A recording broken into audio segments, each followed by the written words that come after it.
Woo! Go! Hey, Blasphemers, hang tight.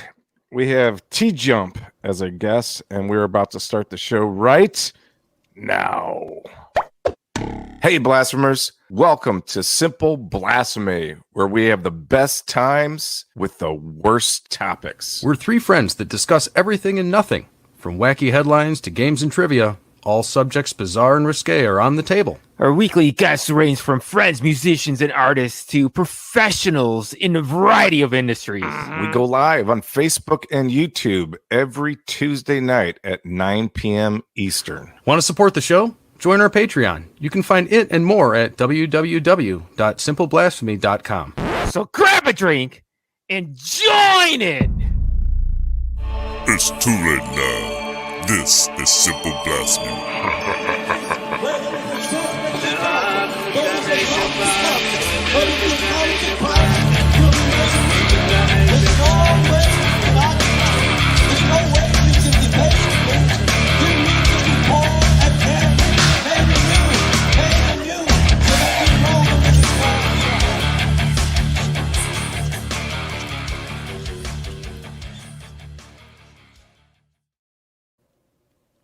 All right.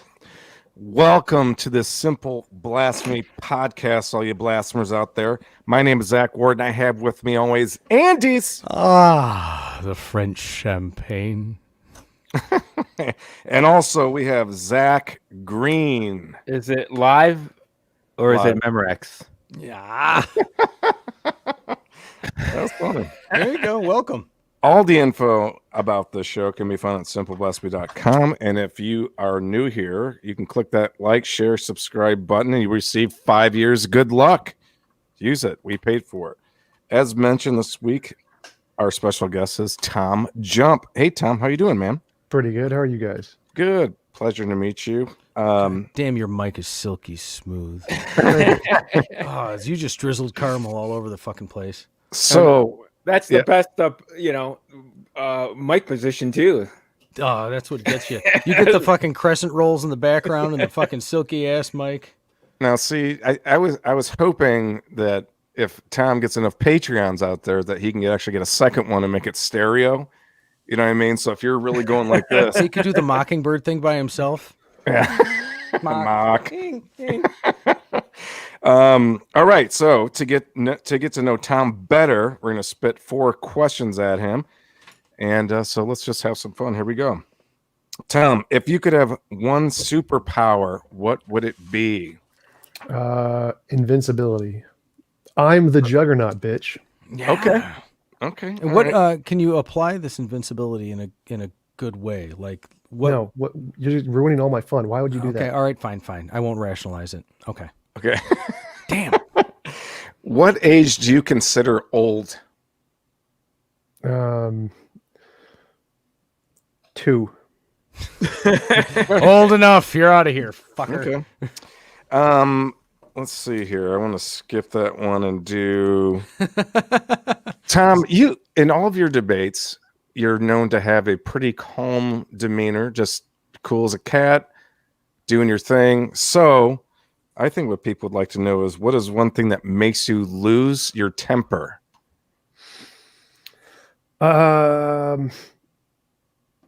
Cucumbers. Cucumbers. The only thing cooler than he is. Yeah. Oh, exactly. Jesus. What? And That and lastly, repeating myself. Hate repeating myself. That pisses me off. Oh, I'm sorry. What'd you just say? what was that? I'm gonna kill you. Well, we're down to one host on the Simple Blasphemy podcast. His name is Zach Green, and he is full Done. of words. Oh shit. Last question on this one. What is the worst job you've ever had? Is there such Game tester for Activision. For all of you that weren't in the pre-show, wait a minute. Yeah, and in case people don't even know what game testers are, what part of that might be the worst version, or not worst version, but worst part? Well, you got two choices. You got Activision or Electronic Arts, and both of them suck pretty bad from what I understand. Yeah, definitely. They're not as bad as the Japanese companies, though. Those are significantly worse. Konami's going to kick your ass. Definitely. Nintendo is the worst by far. But yeah, it's Which is- essentially Awesome, because their shit's always 100% perfect because of the poor people whose backs have been broken under Mario's stomping feet. exactly. It's corporate enslavement where they make you stand there and take a character and smash it up against every pixel of every wall in every map. Oh, it's like For fucking 8 blood hours a day. dining. The shitty part with Nintendo is that it was always Luigi. It didn't make a difference what the character model was. It always looked like Luigi. What was the? Can you imagine? Like, I remember my very first Nintendo came with the game. I think it was Hyrule, or it was the precursor to Zelda, Highlight, or something like that. Where No. It wasn't Zelda, but yes. no, what was that called? Hydlide. Something like that. I would kill myself if I had to like try to make every pixel or go through every. That was the worst game I've ever seen Nintendo come out with. I Yeah, can it was recall. T&E. I can't remember the some kind of entertainment company in 1984. Yeah, who knows? Anyway, so before we get into Tom, we like to give a shout out to the top 5 countries that are audio only. Number 1 coming in again at 87.57%. Guess Surprising. who? India. It's India. Again. Thank you to everybody out there. United States, Canada, Germany, and Belgium. Runner-ups. And then we have, lastly, our shout out from Tanner Wirtz. Squirts. Hey guys, Tanner here. I want to give a big shout out to preachers who eat pussy, because who in their right mind would deny one of God's greatest gifts? Okay. Oh, my god. Preachers okay. eating pussies? I mean, what? Pixies. but I'm pretty would sure it- he said would it be- pixies. Would it be like fucking penises? I'm pretty sure he said pixies. All right. So here we go. Grade school penises? Oh, Anybody no. know? Okay. Just moving around, move them around. Everything will be fine. Yeah, we can. Yeah, cop unions and everything. Tom, it's your turn. You are on so many debate stages, not only on your own, on your YouTube channel, which can be found at youtube.com/TJUMP. If you're looking at it, you can find it. But what's your backstory? That's what we're here to find out. How did you, first of all, how did you start that? Were you a Christian before becoming an atheist and a debater? Yeah, I was. I was Christian until late high school. I was brought up in a very religious family. My mom is super religious still. Went to Catholic school, grade school, Catholic school, high school, where they had mass every Wednesday during school, in You addition were to the amongst like people. Wow. Yep, and it was literal torture also, because they had these like red benches, like the basketball benches for high school, and you had to sit there for 2 hours while listening to them, and you had like the stand up, sit down, stand up, sit down. It was it was miserable. Okay, so you go through high school, you're learning Catholicism, you're doing the extra Bible, is that like, the Bible plus 4 or whatever, the Apocrypha, right? How many books are in that? I can't remember. I don't remember. I was asleep during my classes, so I didn't learn anything. Right. Amen. You're fresh out of high school. What did TJump do out of high school? Sat at home, played video games all day Nice. Okay. for about All 2 right. years. I was fearing he was going to say cucumbers for a second, but not that way. Okay, so you're getting into video games. You got to do some behind the scenes, trying to break games and help developers. I'm assuming make edits to their games to make them better. Bug testing, play testing. Yeah. So what happened between high school time and Catholicism that made you guess or question what you were raised, I guess would be the right way. Well, it was actually because I was diagnosed with major depression. I've had it since I was a kid, like 5, Okay. and I was depressed my entire life. And I prayed every day, morning and night, for the magical sky daddy who apparently loved me more than anything to help me. And after years and years and years of nothing and just more pain, I kind of stopped being able to believe at all, and I just lost my faith sometime at the end of high school, and just stopped thinking about it completely for the next like 6 years or so. Okay. And so everybody's like deconversion stories a little different, obviously. A lot of people, I didn't have any type of emotional thing, or I didn't get upset at my parents or whatever you want to call it, that some people do. They feel like they were completely lied to. Did you experience any of that, or did you just kind of work it mentally out? I mean, I didn't really have any close relationships part of the depression thing. I was completely alone. So I never talked to my parents or family or anything like that. So I didn't really have much to be angry with them about, because they weren't really a part of my life for the most part, other than providing food. So it was traumatizing in the sense that I had hope in this being was like the only hope I had in life, and losing that was very painful in many ways. But other than that, there wasn't any social connections that changed for me. Okay. I mean, did you ever try to research other religions, like at that time, to thinking, well, maybe I'm not praying to the right sky god, and I got Sky well, Daddy. daddy, whatever. It's like a sugar daddy, but Not really, because the whole point was just to try and escape my depression. So if there was one, it helped. I would have prayed to it, but I really didn't. I wasn't looking for a god. I was looking for a rescuing from my pain more than anything. I didn't really care about the god.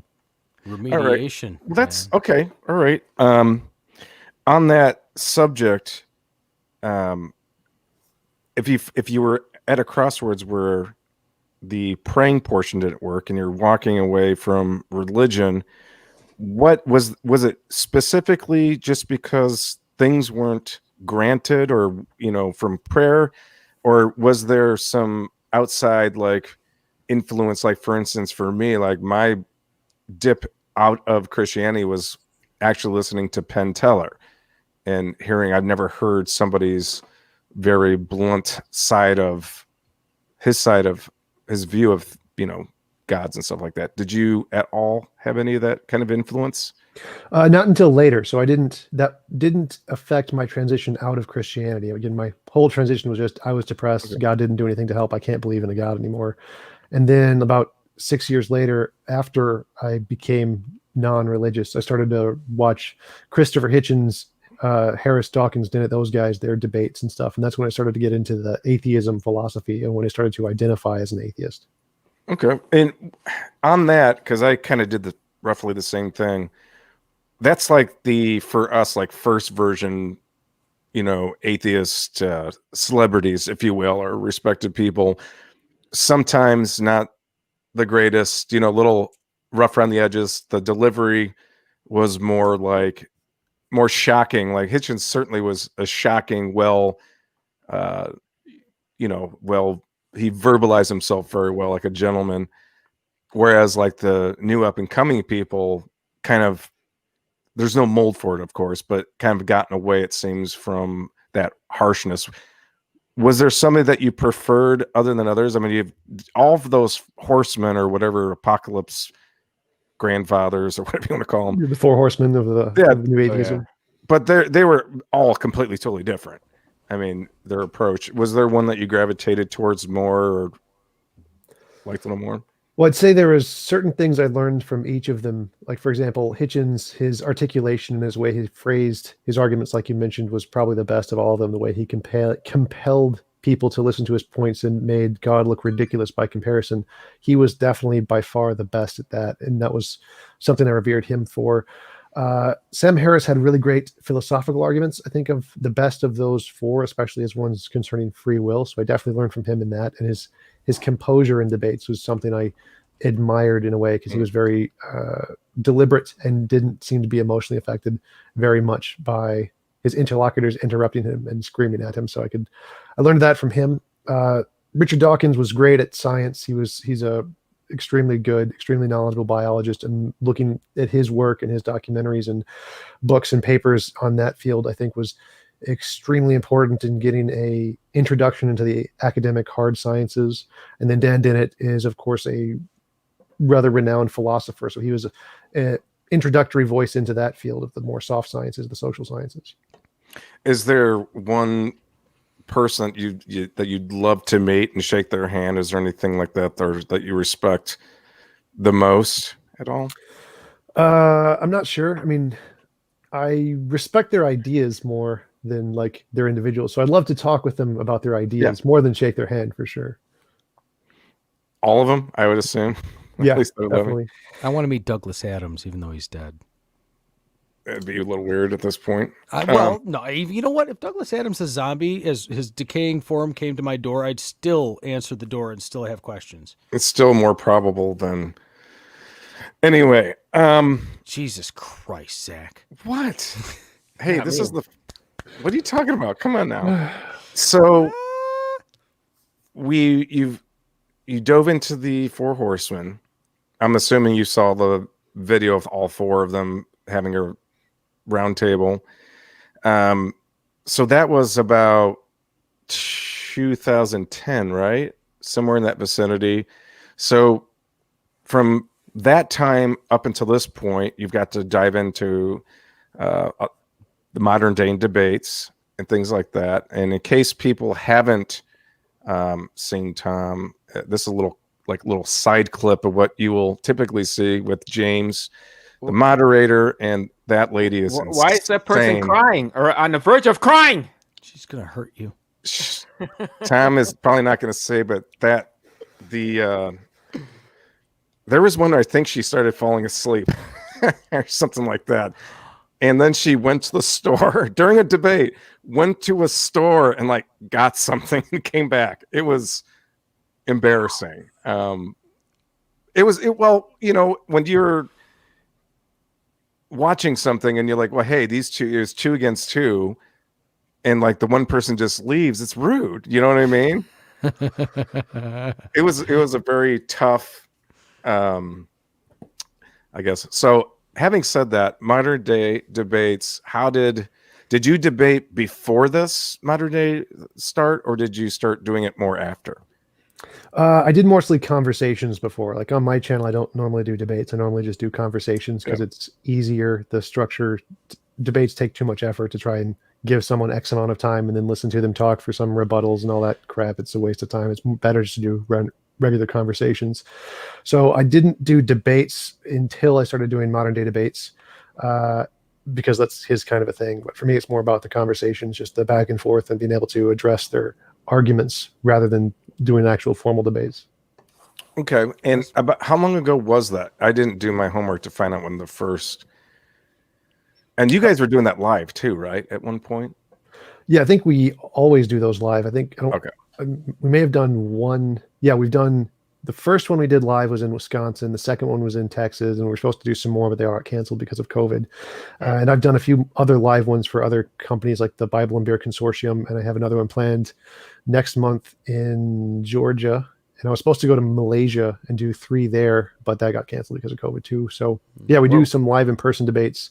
I started doing debates 2 years ago, I think, 1.5 years ago, something like that, with James, back when his channel had 600 subs and mine had 300 subs or something. And we've grown from there. He's up to like 40K now.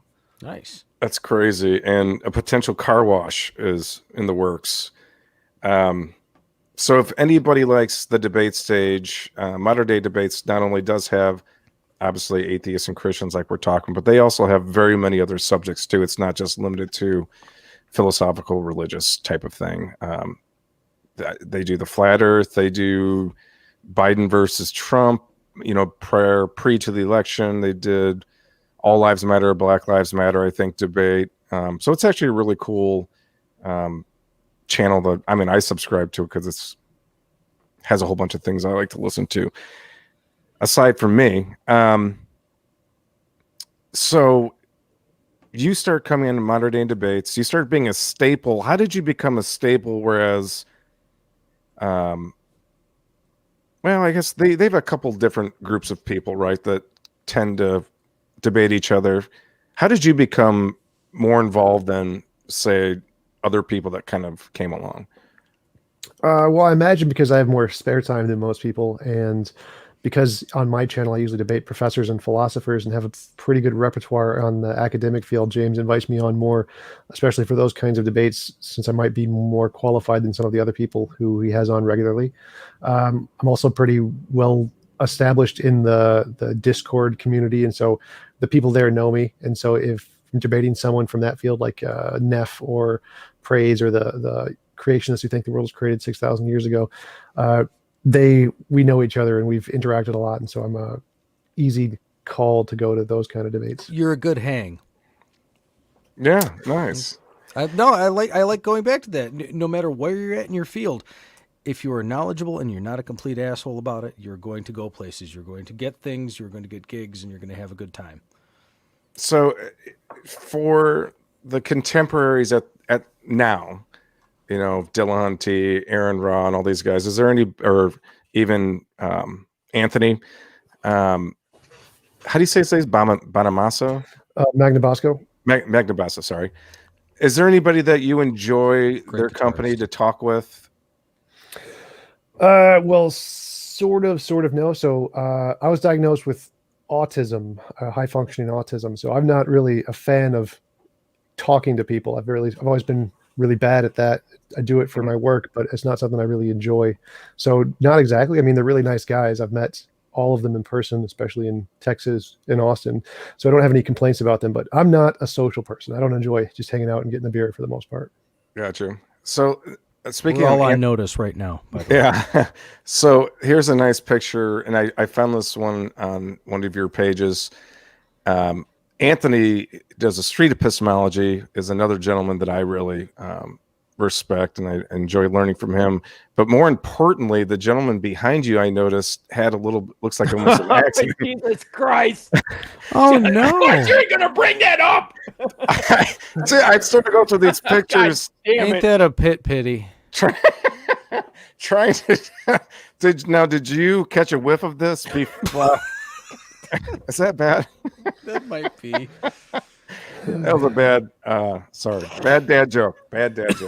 Meanwhile, TJump's like, yeah, that's my uncle. So if you do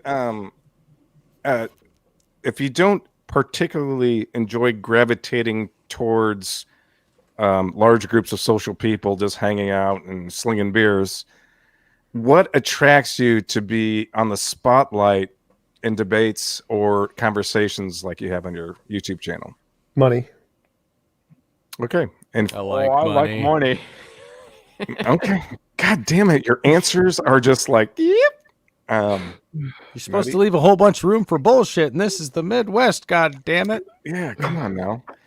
Yeah, I could definitely expand on that. So yeah, I started my YouTube channel specifically just as a way to record conversations I had with professors. So because I was researching philosophy before I started my YouTube channel, and I would call up I started with pastors. I started to call up local pastors to have conversations about the stuff I was learning, say, well, all the stuff in your holy book makes no sense. It's so stupid for reasons X, Y, and Z. Mm-hmm. And they had no idea how to respond because I was talking about more deep philosophical issues. And so I would try to level up and call local professors from local Christian universities and say, hey, would you mind going out to coffee with me and talk about these issues, blah, blah, blah.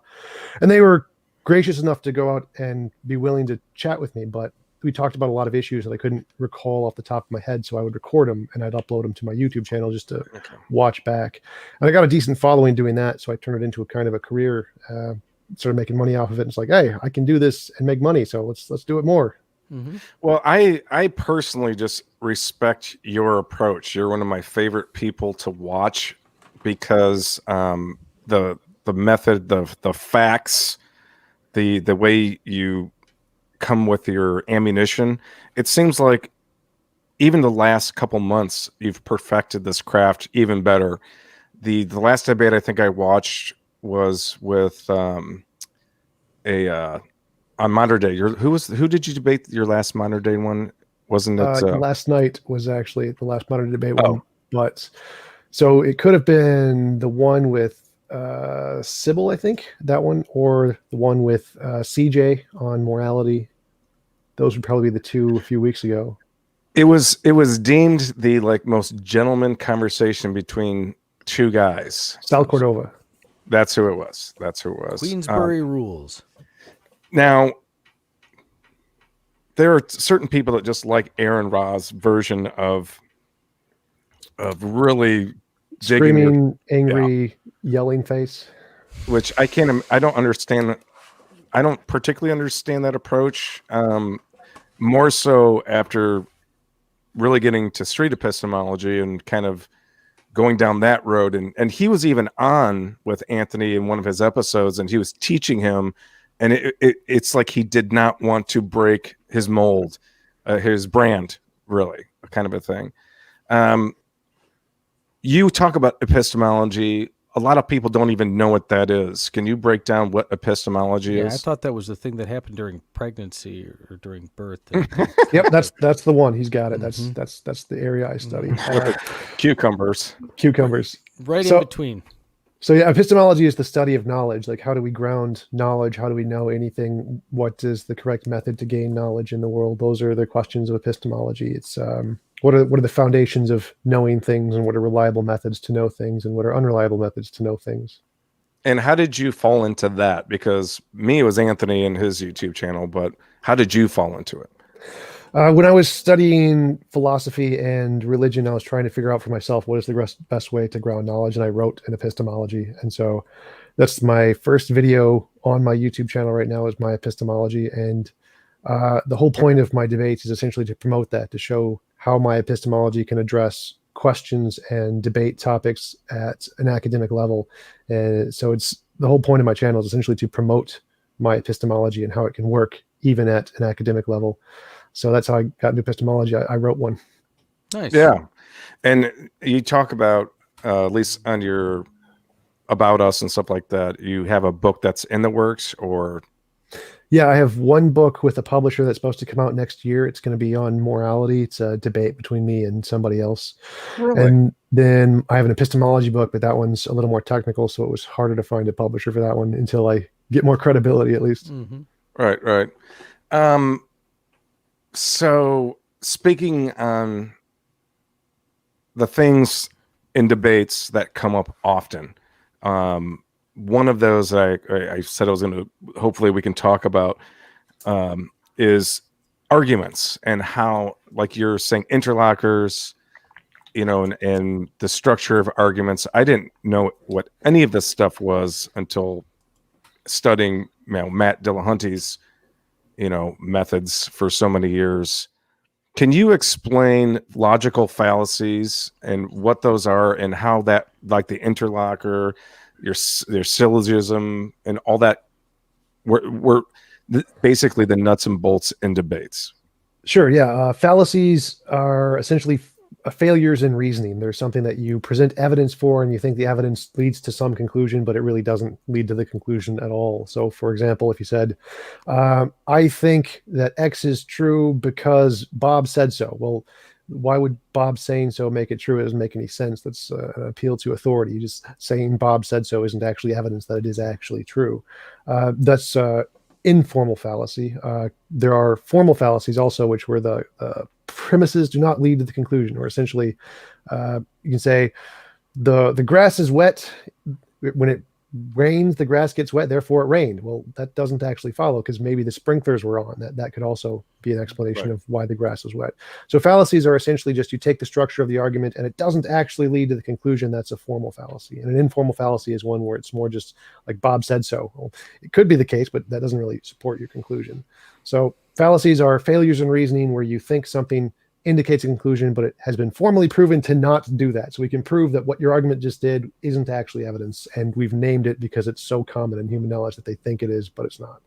So are those then objective then? Because it seems like the fallacies are almost non-negotiable because they've been kind of peer reviewed to some degree, I guess, right? Yep. Are they objective then? Formal fallacies are absolutely objective. We can show, we can prove formally the conclusion does not follow from the premises, so that would not in any way count as evidence. Informal fallacies are debatable. There's some of them can be evidence in certain cases, and some of them aren't evidence. Depends on the field and the usage. Okay. Green, you look like you might have a question over there sitting. No, I don't even know where to begin, man. I don't. No? Well, why is there so much of the population that just hook onto something and then just believe it to be truth when there's so much logic that argues against it? and then you try to present some logic to them, and then they get angry at you and they call you names and you're the devil and this and that. Next thing you know, you can't go to Kroger anymore. Yeah, I can understand there's a couple of people here and there, but like, especially in today's society, there seems like such a large part of the world population that's like that. And it just, half the time I'm just gonna keep my fucking mouth shut and go sit in a corner. I mean, why is that? How do we end up in this situation? Cultural reinforcement. So it's like, if you have something you do and you're really good at it and it gets you success with friends and family and relationships, then if anybody says that that's wrong, you're going to fight against it with every ounce of your being, because it's given you everything you have in life. And that's essentially what causes people to latch on to these kinds of ideas that aren't really very true, is that this idea has been propagated through society and has a huge cultural influence. And if you adopt this one, then you're a part of the group, and this group has benefits to it. And if you challenge the group and you say that these things are wrong, well, then you get kicked out of the group and you lose all the benefits. And so there's a pragmatic reason why accepting these ideologies, even though they're false, can be actually a good idea in your lifestyle. And that's what keeps them going. The origin of these belief systems were coping mechanisms. Like, when we die, we're gone. So, well, that doesn't feel very good. But what does feel good is thinking that we have an afterlife. So let's believe there's an afterlife. And since that makes people feel better, if you have like two groups of people, one that believes we have an afterlife and one that doesn't, the one that believes we have an afterlife is more likely to risk their lives to save other people, or to risk their lives to go hunting, or to do things that are more risky and get the reward that's associated with that risk. Therefore, those people who have that delusional belief are more likely to survive and thrive in the world. And so evolution has selected those kinds of false ideas because it was beneficial. It made us feel more comfortable, and made it easier for us to take risks, because we thought that, well, if we die, we're going to heaven anyway. So we can do that without too much of a strain. Whereas the people who... That's it. That's the Catholic thing, is I can do whatever the hell I want. As long as I talk to this dude and I get my shit absolved, it's fine. Everything's good on the other side. So what you're saying, like, is, for me, and this is my own political shit, I'm not trying to bring that into it, but this is how I grok it. If you've got a wife who supports Donald Trump, even though Donald Trump is misogynistic or has proven himself to be such, and that women should technically not, but in supporting their husbands, they are included into a easier lifestyle. Wrong. Well, conservatism is a little bit more nuanced than that. So conservatism versus liberalism is, the foundation for conservatism is the idea that if a society has a certain amount of resources, and if we overextend those resources, the society will collapse. So, and that's a completely reasonable thing. We've seen that happen through lots of times in society. And so most people, genetically, there's been shown that in our brains, if we have certain kinds of genes, we have more tendency to be conservative versus a more tendency to be liberal.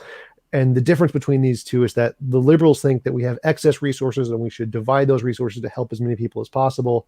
And the conservatives think, no, we shouldn't divide those resources because we don't have enough to risk in the society. So conservatism does have a lot of grounds to it that are reasonable.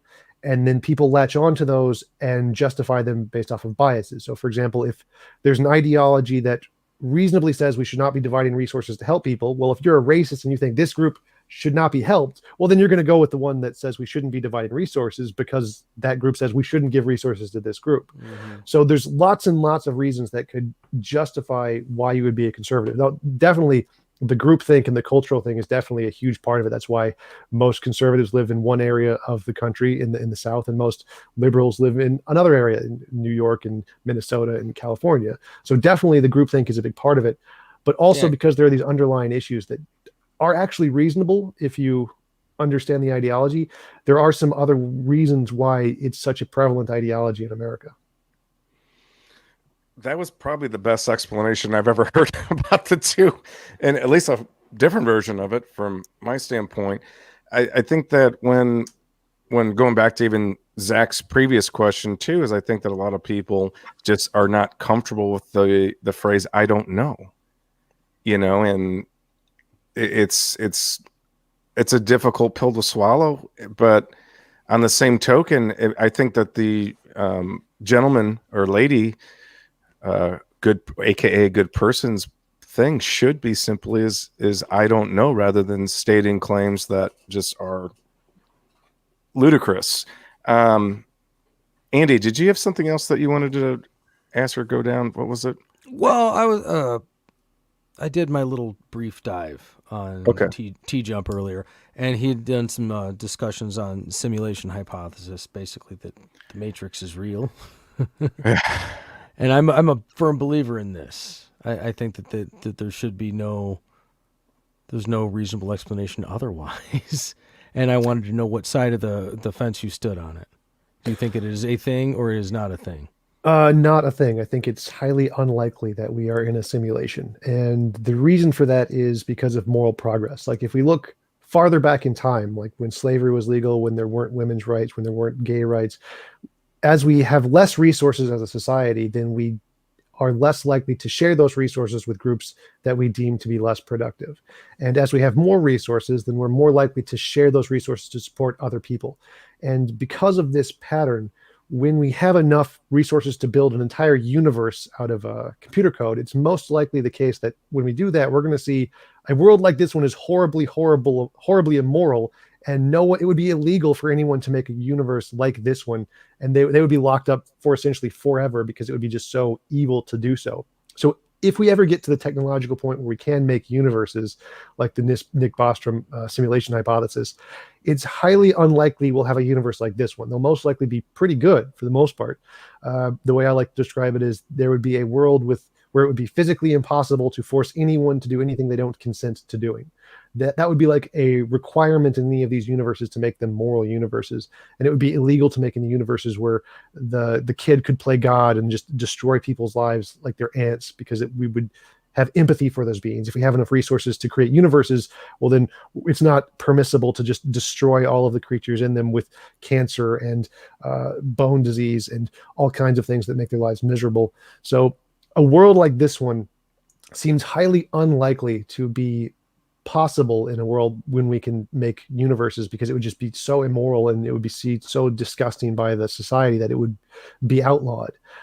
So I don't think this world is a simulation.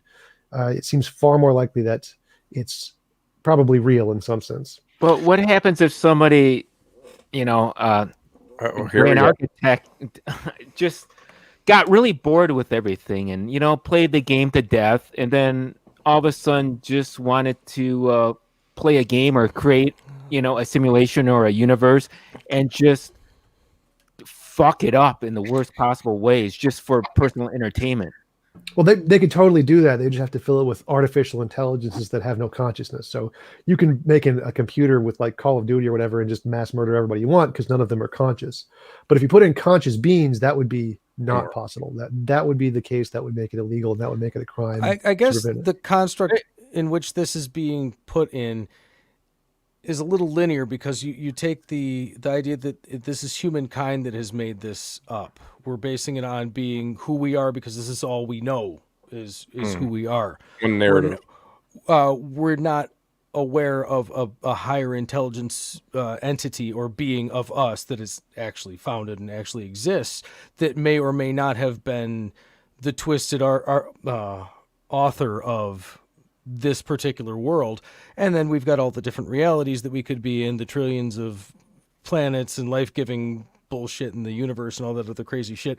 There is a very good chance that we might be the product of something, but we're talking like layers and layers and layers deep on something. Well, instead of it being like humankind comes up with this awful simulation. The one thing about what you're saying too, your question, Andy, is there's been so many scientific studies of the brain itself and how doctors can alter your brain, whether it be removal or many different things, that whole, like, for me, that whole Matrix thing seems to start to fall apart because of those studies as well.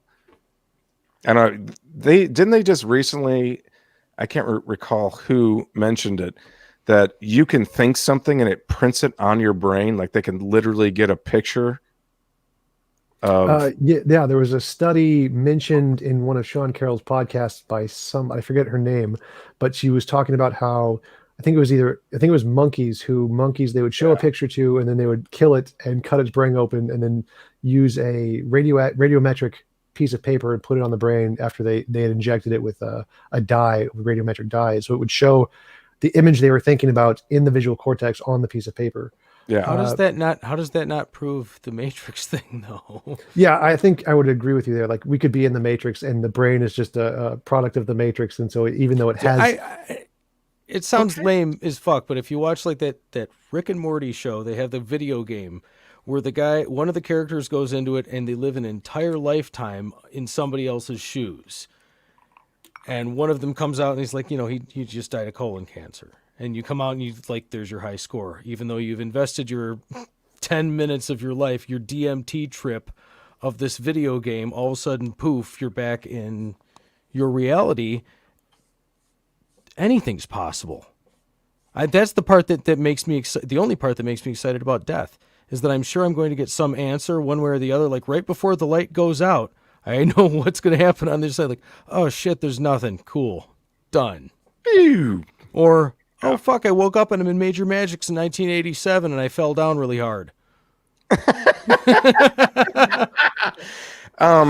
So the other question I wanted to ask you too on the subject of logical fallacies is, what are the common ones that you see people in your debates, even being as specific as, when you're debating Christians, that is the common mess up? What's the few fallacies that people typically trip over that they don't even know it?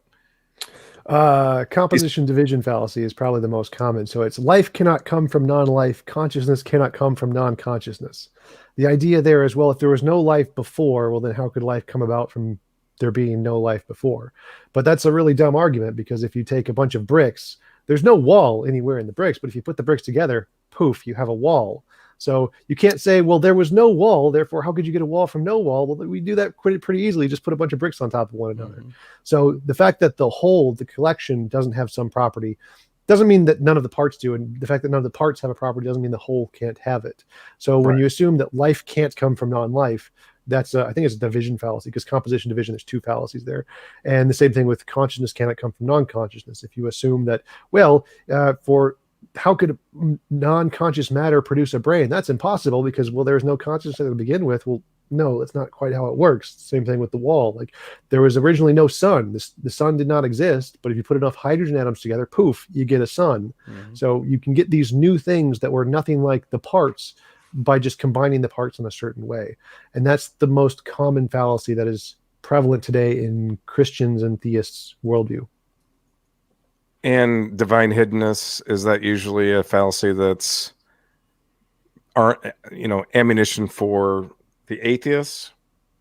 Divine hiddenness is the idea that God hasn't shown himself to all of us. Like, if there was an all-knowing God who wanted to have a personal relationship with everybody, well, he could just zap himself into our minds and we'd know about him. And the fact that he hasn't done that is pretty good evidence that there isn't an all-knowing God, all-knowing, all-powerful God who wants to have a personal relationship.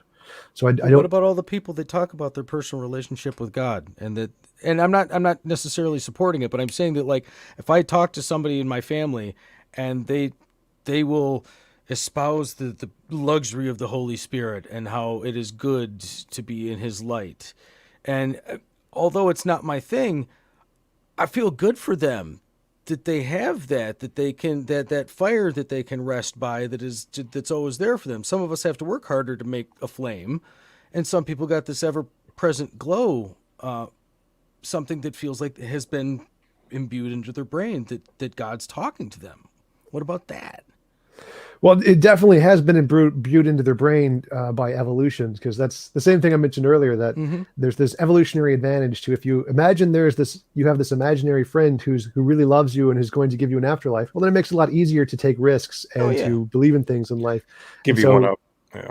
So there's lots of people all over the world who have those sensations, not just of a god, but of any supernatural things, of ghosts, of spirits, of leprechauns, of all kinds of things all over the world. And that was essentially the foundation of most God beliefs and most supernatural beliefs, is that they have this feeling inside of them that there is this thing watching them, and they think it's a mind, which is another kind of fallacy. It's a type 1 versus type 2 distinction fallacy.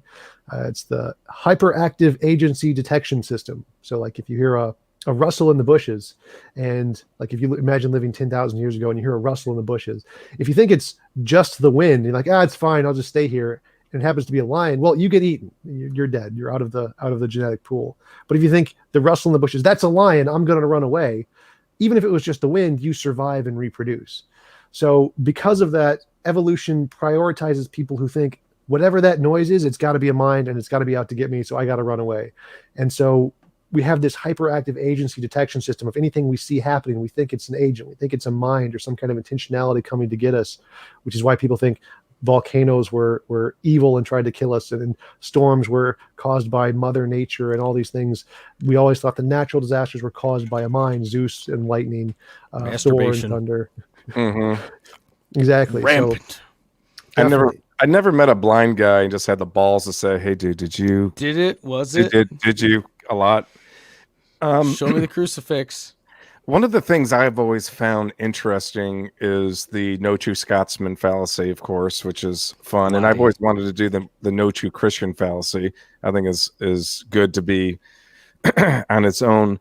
What's your thoughts on the Westboro Baptist Church? See, in my thing with them is like they seem to be the only ones that actually take the Bible literally, whereas other people tend to give a lot of hall passes, so to speak.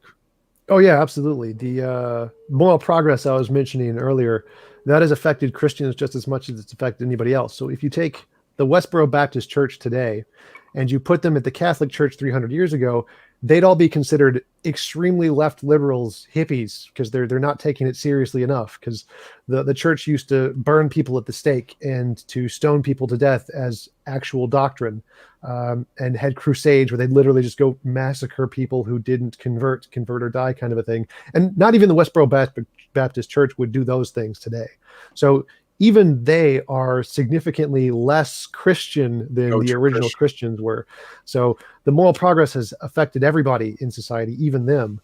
And they take it a lot closer to what the original doctrine was in the Catholicism than pretty much anybody else does today. But they're still crazy liberal compared to the past Nazi. So Westboro Baptist Church are a bunch of diet motherfuckers, is what we're talking about. They're the least diet. There may be a Coke Zero. Yeah, they're diet Catholicism. Yeah, I thought that was Lutherans. That's way diet. That's more like sorry, McRae. all four of my Lutheran friends that still talk to No, me. I had talk to me after this. Tom, you might have had this happen to you, like when you talk about studying the Bible and how you come to your conclusions. Often I get asked, well, here, I need you to talk to this guy because like he's my guy and he's gonna like, he's gonna beat you up. So I remember going to this dinner at this guy's house. Like, hey, this is my stepdad. He's a Lutheran pastor. And so you sit down and it's like, well, Zak's an atheist, so go ahead. I'm like, what? All right. And so to start the conversation, I'm like, all right, well, I mean, do you believe the Bible's 100% true? He's like, no. I'm like, cool. All right. I guess there's really nothing to say here. I mean, sorry to disappoint you. Past the mashed potatoes. Yeah. Green beans. So having said that, as it relates to, first of all, is there any way that I can be credited for the no true Christian fallacy? Where do I fill the papers out? Because I feel like that should be a real good one. Anyway, what do you say to when people have all of these different denominations, and then there's 2,000 plus gods that we've had on Earth, at least somewhat documented in some way, shape, or form. Why is it, do you think, that people will still pound sand when, if you bring up the comment that if you were born in, say, Afghanistan, or if you're born in India is always an easy one, that the likelihood of you believing in white Jesus for us in America is white Jesus is highly unlikely. I mean, thank you, white Jesus. How do you? Yeah, every time I see like somebody in town post like a nativity scene, like, oh, white Jesus. Hello, white Jesus. Why is Obi-Wan Kenobi in the middle of the nativity scene? Yeah, why is that? Why do people why can't people see past that? I guess is my question from your experience, other than the fact of what you've already talked about. Of course, being raised has something to do with that, I suppose. But yeah, it's mostly confirmation bias. So the way confirmation bias works is that when you're presented with new information and you have some kind of a instilled dogma belief system, then you rationalize that to make it fit into your belief system so it doesn't challenge your belief. So if you get the idea that, well, if everyone over there is born into that religion and everyone over here is born in this religion, well, they must be evil. There must be something evil about that group of people. And they can't see that, well, no, they're just people like you and me. The difference is really the culture is what determines them, not their soul. They're not blameworthy because they don't believe in Jesus. It's just a trait of socialist culture. And they're like, no, because Jesus, it's got to be Jesus. Jesus is everything. Jesus is the way, the truth, and the light. And because they have that dogmatic belief that Jesus is so powerful a determining factor in their belief system, then they can't justify that really it's just the social culture, because they think social tendencies are significantly less powerful than Jesus is, so it can't be the social tendencies, it has to be the Jesus or the Satan answer. Once again, why fish still gets fans. So yeah, that would be the reason. It's confirmation bias. But I did want to bring up another point about I have had that experience a number of times where I tell someone I'm atheist, and like, oh, you should talk to my guy because my guy, he knows the Bible. You need to talk to the guy. And I've always found those. I like me. I found those conversations fascinating, especially because I'm usually a lot more qualified than them. So they start off by asking, well, so what do you think the Bible says? And I'm like, it's been a while since I've read it, but I think it says something about a zombie Jew who was his own father, who was raised from the dead to cure us from the sins that he caused because a magical rib woman was convinced by a talking snake to eat from a magical tree. Is that about right? That's the thing you believe? It's the greatest story ever told. Yeah. Fucking creative, man. And then you get with and I remember this one story, like Jesus drowned babies, right? And they're like, wait a minute, what? Jesus didn't drown babies. What are you talking about? They're like, there's your hashtag, yeah. Exactly. They're like, well, Jesus is fully God, right? And God is fully Jesus, and God drowned babies in the global flood. And they're like, oh yeah, I guess Jesus did drown babies. Like, yep. God drowned babies by 2,000 plus gods, coming out in 2021. Got to say Jesus. Got to go with the Jesus. The Jesus drowned babies. That's the catcher. Jesus drowned babies. Yeah, it isn't. And first of all, and I mean, it's easy to be offended on this specific episode. We've actually, even though our show is called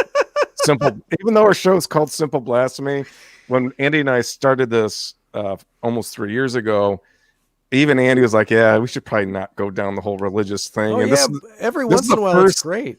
This is the first time that we've actually went down that rabbit hole. And for those that are maybe have a small feeling in their self that and their goody woods, yeah, that they should either murder us or pray for us. Please I don't. suppose either. I think I can speak for at least the majority of us that we're in the position of we don't know, and it's sort of something. Well, do you believe in God? And I just don't have evidence for it, so I'm going to default in saying, well, is there a God? I don't know. I always talk about him when I have sex, so I'm assuming that there's a certain part of it that.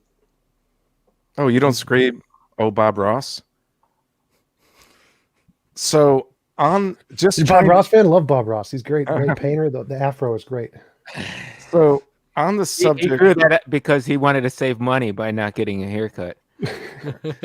Yeah, that was like really pre-COVID outlook on that. Anyway, so if anybody starts feeling a little dirty listening to the specific episode, and we're saying there is no God or there isn't any strong evidence for it, good. Don't clean worry. the sin off your body.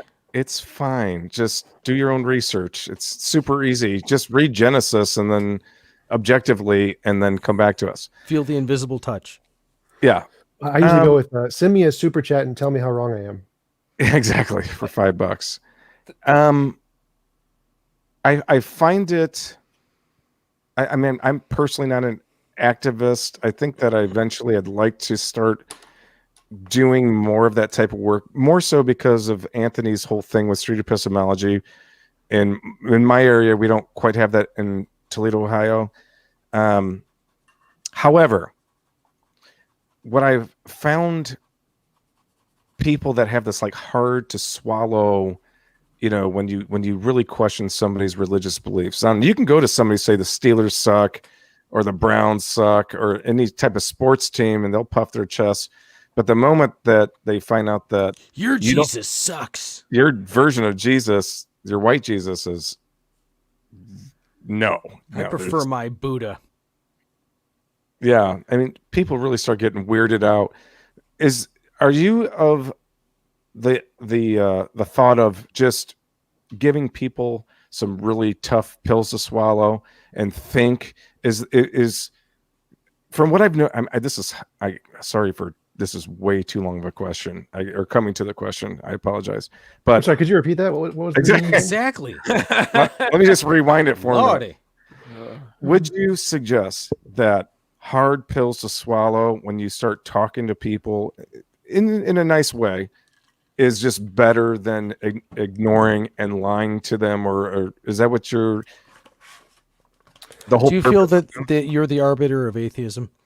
Yes, I am the Emperor Atheist, but I don't think I would disagree that we should give people hard pills. Like, because of my personal experience with depression, I would say I would give up truth in a second for happiness. Like, screw truth, I don't give a damn. So I think that if people are happy and they're not really questioning their belief, as long as it doesn't cause any harm, let them be. I think that if it's in politics, we should definitely crush it at every opportunity we can, and we should just destroy any religious connotations in politics because it destroys. Tax the fucking churches. Tax the fucking churches. Tax the fucking churches. Yeah, exactly. Definitely. Especially Scientology. Tax the fucking churches. So I think when it does harm, like when it's in politics, then yeah, we need to smash them over the head with truth until they just give in and just die or whatever. But when it comes to personal people's beliefs, I just say, believe what you want. I don't care if it makes you happy, go for it. So I don't think that we should lambast people in their personal lives if they're happy with their personal lives, because that's something that to cherish, something they should be happy with. If they can live their entire life with that belief and it makes them happy, then I'm happy for them. Like they have something valuable. Yeah. I'm dabbling in writing a book about my journey through this thing. I had an uncle relative say to me, well, Zach, you just don't know what you're missing out on. And after that conversation, I started writing a book called What I'm Not Missing Out On. And again, I kind of start just reading through the Bible and kind of giving my take on it. And I try to take a more softer approach to things. But there's so many tough pills to swallow. I mean, a lot of people's families are super religious. At the moment you say atheist, they just have like the absolute different idea of what atheism is from what they think atheism is. So having said that, like, what is your version when someone says, what is an atheist? How would you describe it to them? What is a juggalo? Yes. Fan of the clown posse. That is correct. That is Detroit. Detroit. It's pretty much what people think atheism is. You could just pretty much show pictures of both and they wouldn't be able to tell the difference. It's great. Magnets. How do they work? How the fuck? What is it? How the Fanta? fuck do they Fanta work? Fago. Fago. That's the one. Yeah. There you go. Oh, yeah. If you ever get a chance to try Red Pop, I highly recommend it. It's actually really good. And it's like a 4-liter bottle. Yep. I think we have up in Detroit. Anyway, how would you describe atheism to somebody that asks what your version is? Yeah, so I think I define atheism as the position that there is no evidence to believe in a God. Like, I make it a positive claim that all the evidence that the theists have is garbage, and therefore you shouldn't believe it for the same reason you shouldn't believe in Santa Claus, because there's no evidence it's actually real. There's the stronger position where they claim that God does not exist, but I usually shy away from that position, even though you can defend it philosophically by saying there's like contradictions in the God. It's Christian better God. Certain kinds of gods have contradictions, the Abrahamic ones. But I usually define it by saying everything starts as imaginary and it stays as imaginary until you can provide evidence to demonstrate it's more. And so until you can provide evidence that your God isn't imaginary, well, then it's just imaginary. And we should all be atheists and admit it's just imaginary. Okay. But look around. Isn't God's grace among you and with you and assaulting you? Yeah. If you could have one grace, what would it be? I'm like, what the fuck is a grace? A 5'10" blonde one. Oh, wow. 5'10" blonde I one. would prefer that my I've seen a- penis hair stays the same color. Lisa, bye, boo. I've seen a lot of very handsome 5'10" blondes. That's a good choice. Hey, Bad joke. there was and I forgot, somebody wrote a book, and I'm a horrible student. I don't remember shit, but I was listening to a podcast once, and there's this one guy that he liked to study death, liked to study religion and stuff, and he found a correlation between the brain and religion, that there is a part of our brain that is responsible for our religious beliefs. And I'm just paraphrasing this, that basically, like when it comes to beliefs and faith, that when studying it, there's a part of the brain that lights up. And this guy's hypothesis theory was that is a part of who we are, is because unlike most of the other living things that don't realize that they're going to come to an end, we do understand that there's going to come a time when we die and we cease to exist. And there's this part in our brain that actually gave us this, I don't know, penchant or something to believe in an afterlife or something like that. I mean, it kind of, God damn it, I never wrote it down. I should have wrote it down because I wanted to read that guy's book. But do you know anything about that or heard anything about that theory? Yeah, there's actually 2 or 3 different versions. So there's one with the God helmet where you can literally stimulate a part of your brain and you get a sensation of some person, some higher being watching you. That was in a Richard Dawkins documentary, actually. And there's the one I mentioned earlier where the prevalence in order to see agency behind everything, which because of the fear of death is absolutely a part of Evo psychology and why we believe there's a God and why we believe there's an afterlife. So definitely that is one of the largest consensuses in Evo psychology. That is definitely the reason we believe, is because some part of our brain told us that. It developed specifically to give us that sensation because it was beneficial in evolution. Do you find it weird if somebody came up to you and said, hey, I know somebody that loves you and you've never met him before? Because see, like, to me, that's just like, what? I said it's creeped out. It's definitely if you're not used to the Christian culture, it is very creepy to have that happen. Just imagine them going around in like a Hindu country and saying, hey, I know someone who loves you. And they would immediately be very creeped out for sure. But so, I actually find it funny now because then I get to start my Jesus drowned baby spiel. And so I look forward to it. So a few more questions because we're pretty much at our limit here. And definitely, Tom, thank you so much for this conversation today. A few more to go. I would say, off the top of your head, when you first heard that there was a Christian missionary that went to some tribe in Brazil or South America, and it turns out when he was trying to preach the gospel that he received an arrow through his body instead of, God's holy light. Yeah. When you hear stories like this of trying to bring some form of crazy religion to indigenous folks, and you hear the outcome, how does that make you feel as your position as an atheist, I suppose? Well, it makes me feel that those people are insanely stupid because they just don't know much about biology, because people who live in pygmy tribes don't have any immune protection against diseases. And so if one person from a developed country goes there and transmits a disease, it could kill off their entire group. Like the entire population on that island could just be killed immediately, which is what happened in the Native Americans. When we came here, we just killed them all with smallpox. And so herpes. The massive ignorance of the position who advocates for that and doesn't realize the consequences is pretty good evidence that position is not a one that has some kind of connection to the truth of the universe, for sure. And I don't think it's a coincidence that same group of people are the ones who deny that COVID is real and deny that we shouldn't take vaccines and have a higher prevalence of those kinds of diseases and lower intelligence. I think there's a pretty good reason there's a correlation between those, and a correlation between intelligence and atheism. Like the more educated people are, the more atheist they become across all cultures everywhere in the world. I think there's a reason for that correlation. Yeah, that explains a lot of people that live in my area. Julio has a question here. Is occultism any different than the Abrahamic religions? Occultism is a pretty broad term, though, right? Yeah, for sure. Andy? So, I mean, it depends. What do you like, mean? there's- I'm not an occultist. I know anymore. you're not, but you have some experience with knowledge of that, right? Sacrificing things? Fuck no.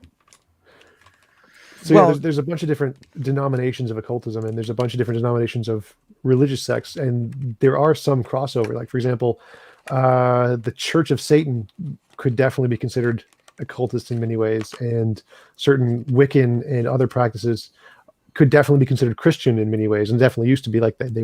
They said burn witches because they thought that stuff was real, and many Christians did practice those things. And so there's definitely an overlap between the two. But I think the main difference is that occultism doesn't require any belief in a God, creator of the universe, whereas the Abrahamic religions kind of do. See, it's for me, like when people, especially when I first started associating myself as an atheistic person, the whole Satanism thing came up, and I typically just went for like, well, Satanism has to be part of Christianity. You know that, right? And he's like, what are you talking about? Well, it's Well, a one character can't be in the it's other, like- yeah. It's a character in the book. What are you It's talking Darth about? Vader, man. Yeah, I mean, do you on that subject? Do you enjoy Is it the Church of Satan is doing all the work now for? No, that's the Satanic Temple. The Satanic the Temple temple, I'm sorry. is the ones that are all Muslim. atheists and just do humanism stuff. The Church of Love it. Satan actually worship Satan. I'm pretty sure. that's the group, even though they sound so similar, like the Satanic Temple and the Church of Satan. One of them is all atheists who are just mocking Christianity, and one of them actually worships Satan. So it's hard to keep that straight a lot of times. And if you're actually talking to people from the Satanic Temple and you mislabel them, they get very angry at you. Because I know a few of them. I know people who are actually members of that church temple. So a part of a few things wrap this up. A part of somebody's growing popularity is that all of a sudden you're starting to get memes of you. We have the couch is becoming a staple, of your people kind of. I'm assuming create these things for you. It's your bench of choice to ponder and think. The real question is there a certain point where this couch literally could be replaced with something different? Or are you going to try to Take good probably pictures not. of it and green screen it. Probably not, because I've tried a bunch of different chairs. This is the most comfortable chair I found. I don't think I could find anything better. So it's a hard idea to replace it. Like even if I became president, I would just bring the chair into the Oval Office and just throw out the presidential chair because it's garbage compared to this chair. Anything's possible these days. hey, and you literally wouldn't mind being in charge of the free world as well, right? Definitely.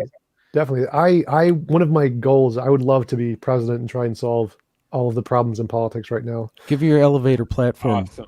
Yeah, what's Elevator your platform, pay cap for CEOs and shareholders based on the number of employees they have, get rid of the minimum wage, eliminate omnibus bills, reinstitute the line item veto, revamp education, term limits? term limits, definitely term limits for everyone, including the Supreme Court. 'Cause Oh, they're please. awful. Get rid of this, implement the single transferable vote, get rid of the first past the post system we have, which is garbage, tax churches, lots and lots of things. In those You already got my areas. vote. I mean, Yeah. Well, I mean, I could go on and on and on, but I'm going to stop. Green? Hey, yeah, I just want to end with one thing. I listen to Christian radio on the way home from work every day. And the local guy is Bob Dukos, and he's a really good debater. And the story he tells, the reason he came to religion and early on is because he was faced with, well, if this is true and I continue on with my lifestyle, I'm going to burn in never ending hell. So I might as well just spend this very short life and follow God and praise him, because if it is true, I win. I don't want to gamble. And the way and the guy is a great debater. I will never even be able to stand up next to him, even though I think he's wrong on a lot of fronts. But the big difference between him and I is that he came to his faith because he was scared of burning in hell for, this hell forever. Classic. And like with Classic me, hell. I just want to be a good person. And I don't care at the end of life if I'm rewarded or if I'm punished. I just want to be a good person just for the fact of being a good person. I don't give a fuck about being rewarded or punished. I want to stay true to myself. And like my old neighbor from when I grew up in Detroit taught me, is what it means to be a good human being and be nice to each other. That's what I want to follow. And I don't care if it goes against your religion or this or that. I don't care if I'm rewarded or punished. That's just what I want to do. I just want to be the best good person that I possibly can.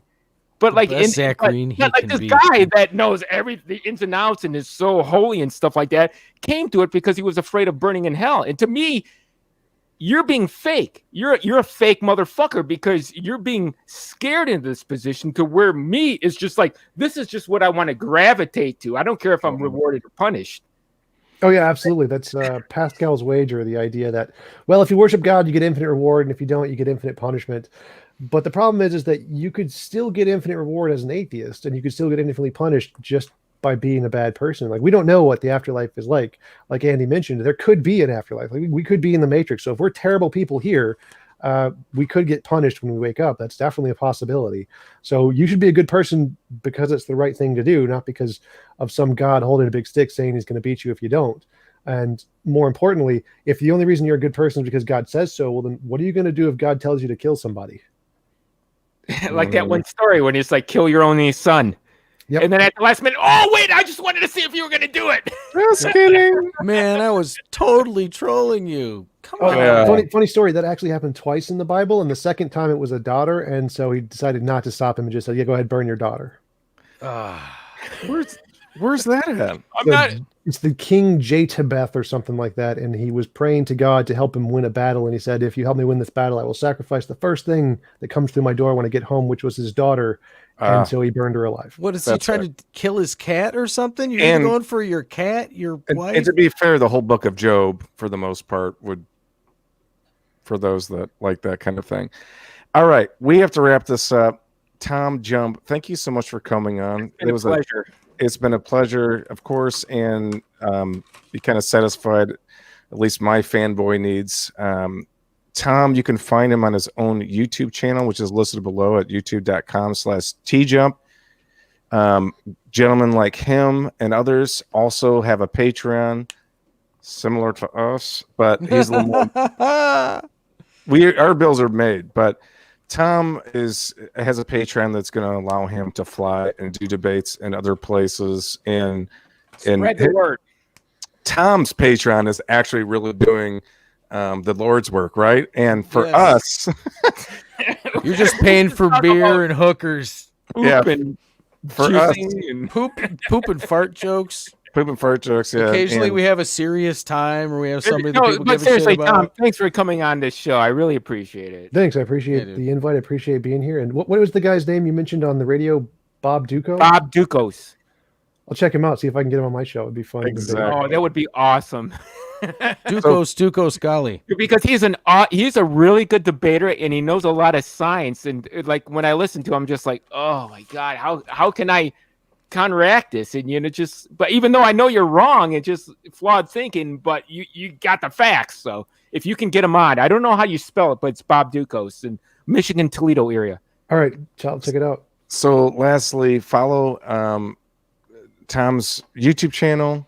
Please consider subscribing to his Patreon or becoming a Patreon. And I don't know, just do it. If you're an audio listener, I'll have links in the descriptions on Wednesday afternoon and stuff like. I'll put more links and stuff to that and chapters. Other than that, that's the end of our show, folks. We will see you next week with that time of the month with Amanda. So we will see you soon. Peace. Good night.